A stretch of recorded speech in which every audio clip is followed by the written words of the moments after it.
NATO convention Dallas 2016 సందర్భంగా special programme.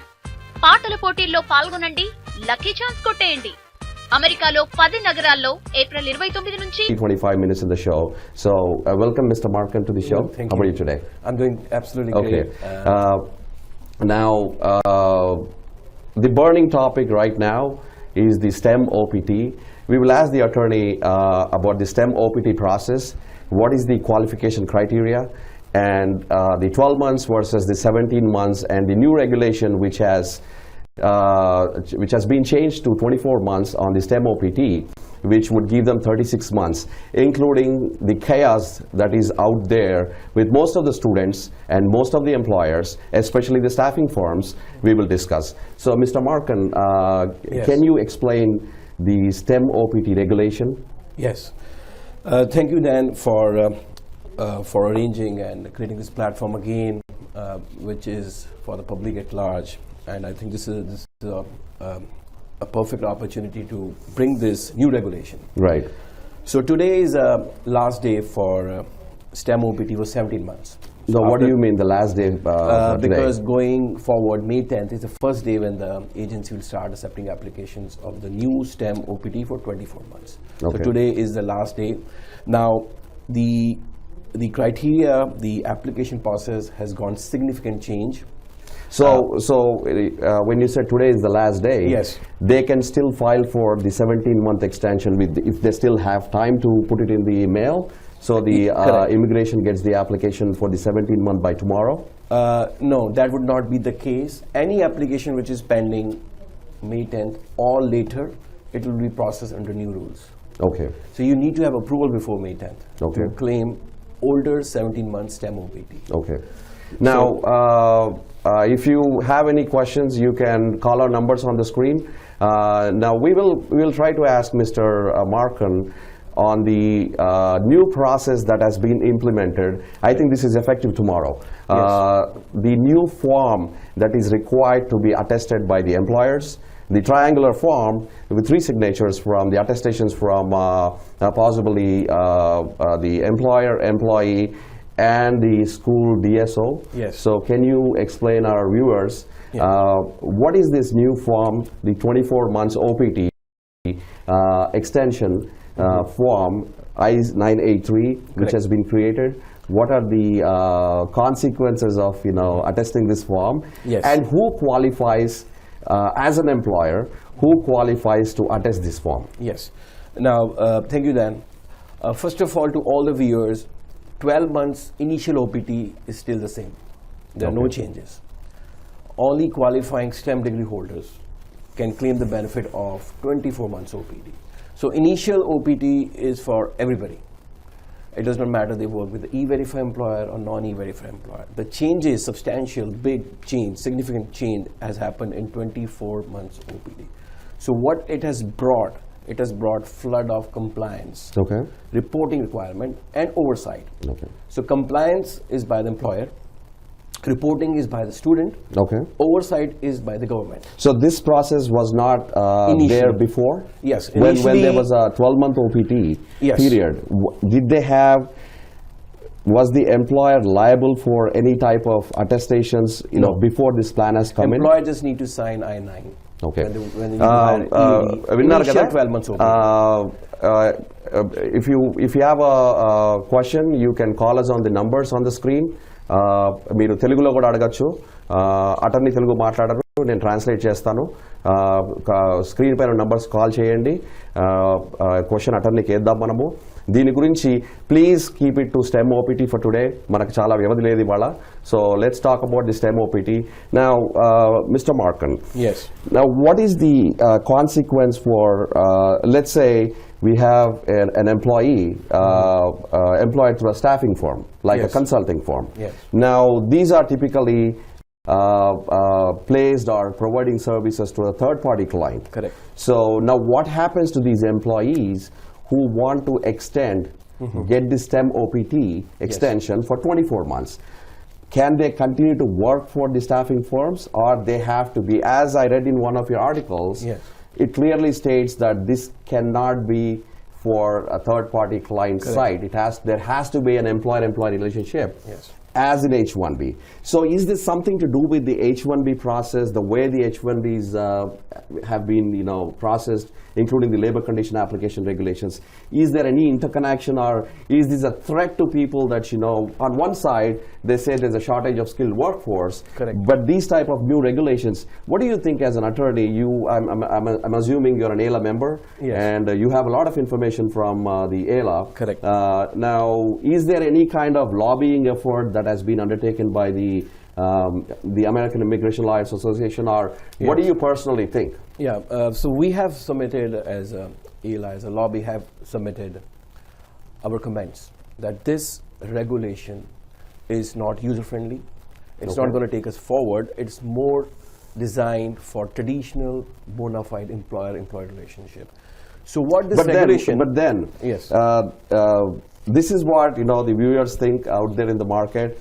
Attorneys want the laws to be complicated so attorneys can Yes. make money. How far this is true? No, this regulation is more burdensome. Okay. It is burdensome for employers primarily because STEM OPT students cannot work on self-employment. There are only under the new rules and guidelines.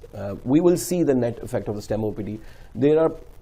STEM OPT needs the employer support to stay in the United States and to work for 24 months. So what changes it has brought, let's discuss that. What are significant changes going forward May 10, 2016?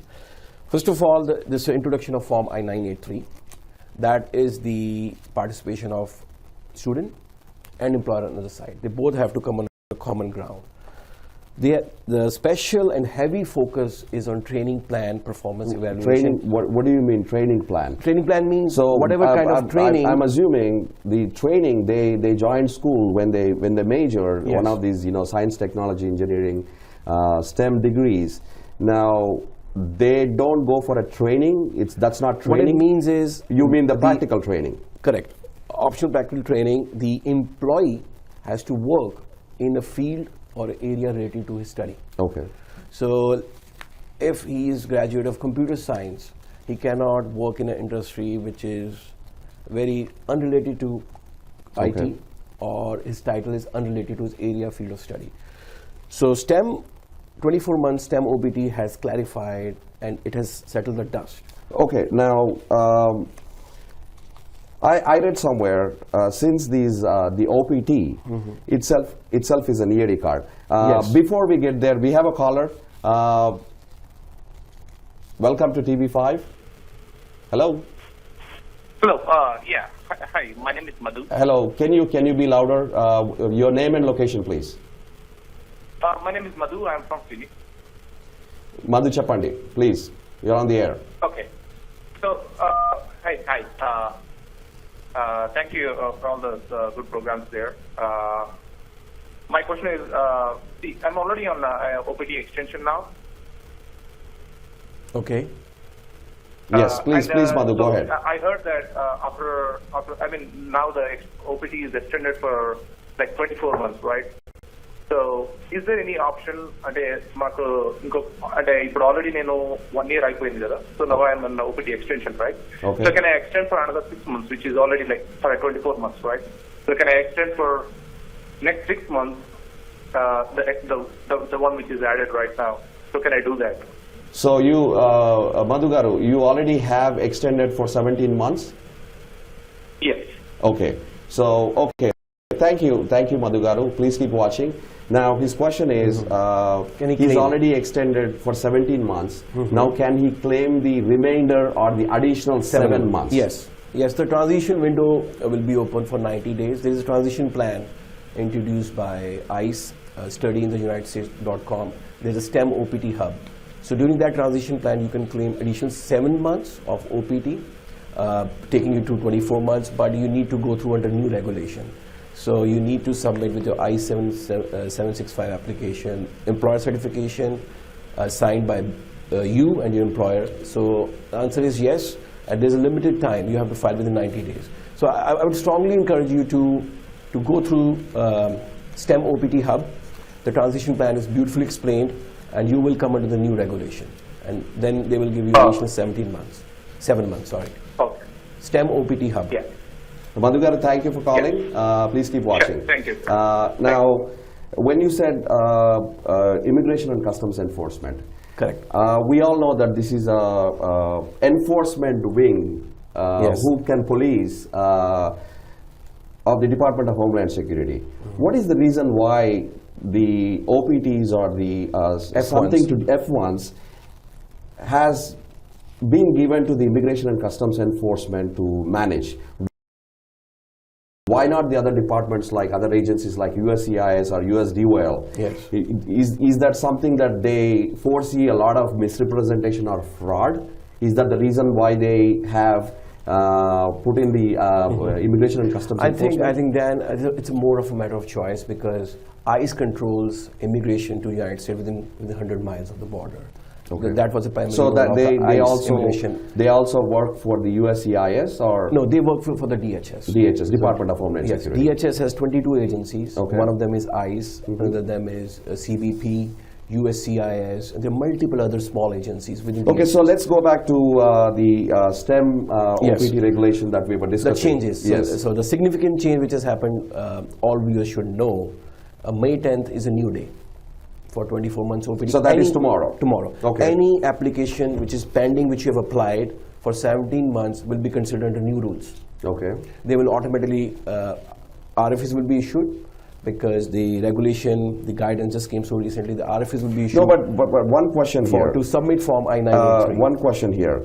Now, if they are going to be sending these applications tomorrow, now how long does it take before they can either get a decision on this, like an approval EAD card? Now, let's say Correct. somebody's OPT is expiring. Now, they apply today, and let's say this is going to take 3 or 6 months with the heavy workload USCIS has right now. Yes. So, what will happen during this period? Can they work? Yeah, once the OPT extension is pending, the regulation is coming, they can legally work. Okay, let me jump back into a This is little bit separate, about the regulation. Right. Now, let's jump back into the cap gap. I had a question from one of the callers on the other day. Somebody is a student who has Okay. not graduated, a master's student, but has filed an H-1B this year. Under regular Under regular, using Yes. a bachelor's degree, and the H-1B has been picked in the lottery. Yes. Would they qualify for the cap gap of the 60 days? For cap gap, you need to first file Form I-120 petition under U.S. Masters. Okay. Number one. And a cap gap, there are two big changes. I think I have to highlight these two changes. Under the new regulation, which going forward May 10th, students now can travel on cap gap. Okay. But it's only permissible for H-1B cap. But what is the employers guarantee? petition. They travel, they come back at the port of entry, the CBP No, won't throw them out. they Because have- with the inconsistencies we have, Now they have certain- now we have USCIS involved, now we have ICE involved. Yes. Now these poor students, they travel on an F1 valid visa. Now what is that they need? Do they need any type of a letter from the employer or the school to make it a smooth sail at the port of entry? At the port of entry, under new guidelines, the new STEM OPT rules, what they have proposed is you need to have, first of all, a valid unexpired visa, F1 visa, and then recently introduced I-20, Okay. provided your this is the catch-22, provided your H-1B petition is approved before you make any travel arrangements. Okay. Because under the regulation, But if their H-1B is approved, they have to probably go for H-1B stamping to come no, back? they can Still come back? re-enter before October 1st. Okay, so, and based on the last action rule, aren't they changing their status back into F1 when they're entering No, the... under the last section rules, the later in time approval notice will prevail. So, winner kadandi, if any student, if you want to travel under the new regulation, Yes.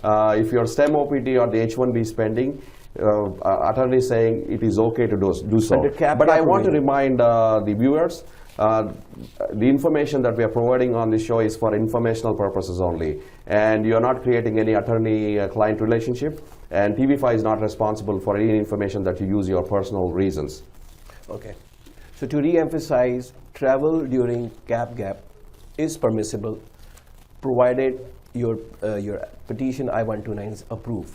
You cannot travel if there is a change of status, Okay. application is pending, petition is pending. Number one, it is only available for H-1B cap employers. Okay.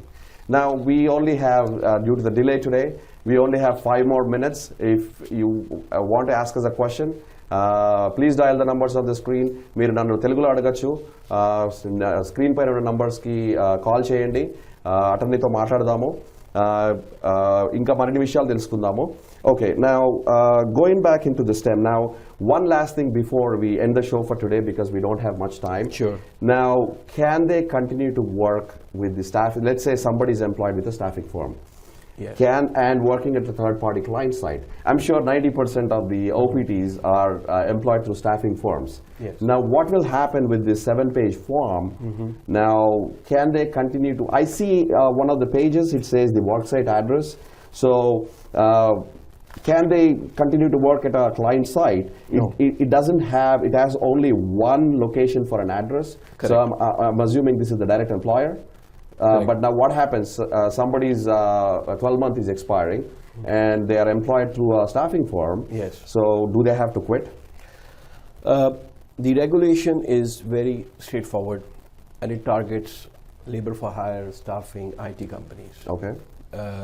This regulation, I believe, has been adopted to check visa fraud, to make sure traditional H-1B employer relationships maintained.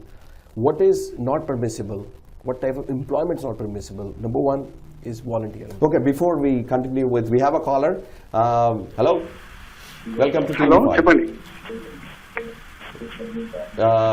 Your name and location, please. Hello. My name is A.V. Satyamohan. I'm from Cincinnati. Satyamohan Garu from Cincinnati. Please ask a question. Satyamohan Garu, adagandi. Please ask your question. Hello, నిన్న మా డాక్టర్ది చెప్పండి. ఇక్కడ data యూనివర్సిటీలో మన MS అయిపోయిందండి, graduation. Okay. Hello, చెప్పండి, వినిపిస్తుంది, చెప్పండి. మే 7th రోజు మా డాక్టర్ గ్రాడ్యుయేషన్ అయిపోయిందండి. ఓకే. యూనివర్సిటీ ఆఫ్ డేటన్ లో. ఓకే, చెప్పండి. అయితే యాక్చువల్గా ఈ ఓపీటీ గురించి మాది యాక్చువల్గా అనుభవం లేదండి, ఎక్స్పీరియన్స్ లేదు. ఓకే. ఓకే.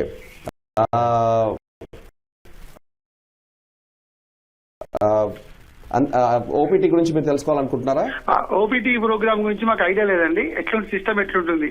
ఓకే, లైన్ లో ఉండండి, నేను అటర్నీ గారిని అడుగుతాను. I think his daughter's master's was completed yesterday, so okay. He has a, we don't have much time, so he has a question. He wants to know how she can file the OPT. Very straightforward, very simple. She has to file OPT under new rules tomorrow, going forward with the form I-983. So 983 also has to applies to accompany. 12-month No. OPT. Standard initial OPT, there's no change. Okay. 24 OPT, big change. Okay, మీ అమ్మాయి వాళ్ళ స్కూల్ని Dayton యూనివర్సిటీని contact చేయాలండి. యూనివర్సిటీని contact చేస్తే వాళ్ళు forms అన్ని వాళ్ళు హెల్ప్ చేస్తారు. స్కూల్ DSO ని కాంటాక్ట్ చేయమనండి, డెసిగ్నేటెడ్ స్కూల్ అఫీషియల్. వాళ్ళని కాంటాక్ట్ చేస్తే వాళ్ళు హెల్ప్ చేస్తారు. థ్యాంక్స్ సత్య గారు కాల్ చేసినందుకు. So to continue, what type of I think our focus on this STEM OPT regulation is a complete crackdown on labor for hire IT companies. So other type of employment is also not permissible. Unpaid internships, voluntary employments, multiple employers. So now if you have a 24 months OPT, you need I-983 from each employer. You cannot do concurrent employments. Number one. Number two, your employer has to attest there is a non-displacement attestation from employer, which has been borrowed, incorporated from LCA, but the enforcement part has been given to ICE. Okay, the placement of employees should Mr. not Mark, displace. and All right. we have to close the We show. are a short leash today. We have, I'm really sorry that this is part show. Thanks for watching Andy, Visa and Career Times. Every Monday, tapakunda chudandi, 6:30, Monday, 6:30 p.m. Eastern Time, and Tuesday, 4 a.m. Indian Standard Time. Next time, ఎక్కువ time తీసుకుందాము. We'll talk about H-1B amendments. We will still continue take more callers, more questions on STEM OPT. So please keep watching. Namaste. Namaskar. Thank you.